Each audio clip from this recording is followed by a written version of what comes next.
Good morning. Welcome to Time in His Word. Mother's Day tomorrow. I'd forgotten about that because my mother she doesn't want any gifts this year.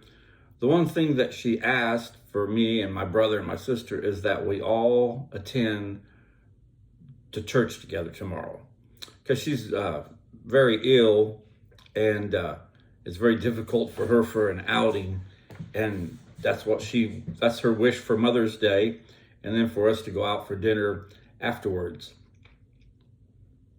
So my brother goes to a different church than my mother. My sister goes to a different church than my mother, and I go to a different church than my mother.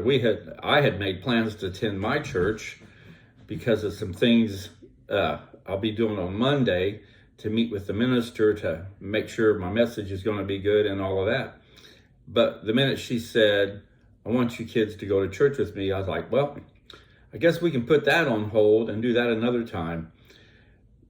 A lot of times when it comes to Mother's Day, especially if your mother attends church and you don't, the greatest gift you can give her without costing you anything monetarily other than time is to attend church with her. That will make her day more than you would ever imagine. So if you're listening to this today and you normally don't go to church on Sunday, no matter what the occasion is, be it Easter, Christmas, whatever, you just have other things to do, why not surprise your mother and walk in and sit down beside her tomorrow at church?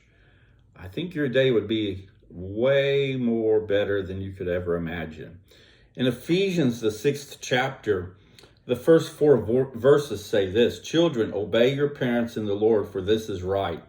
Honor your father and your mother, which is the first commandment with a promise, so that it may be well with you and that you may live long on the earth. Fathers, do not provoke your children to anger, but bring them up in the discipline and instructions of the Lord." So if you're a son and you have your own family now, and you were raised in the church, but you chose to walk away from the church, verse 4 is kind of important, don't you think? Fathers, raise your children up in the Lord.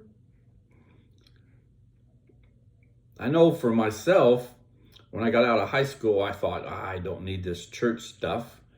But I learned the hard way after a few years that, yes, I do. And it does make a difference in your life.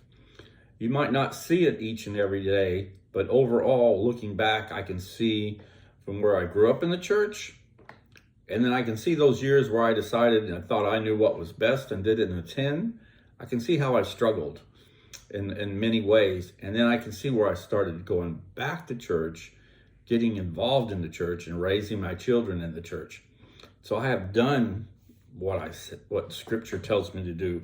Fathers, the last part of that, but bring them up in the discipline and instruction of the Lord. Now, after my daughters get out on their own and they have their own family, what they do is up to them. I might not always like what they chose to do, but I don't address it because they're their own people. They're their own adults. They have their own families. But I still pray for them daily, and I know that things will be good for them because I keep them in prayers. Just as we know that our mothers, until the day they draw their last breath, whether you be a daughter or a son, they keep us in their prayers so we'll have wisdom. They pray for guidance and so forth, just as I do as a father for my daughters. So, like I said, if you haven't figured out what to get your mom for Mother's Day tomorrow, why not surprise her and sit down in the pew next to her, and when she looks at you with that surprised look, just say, "Happy Mother's Day."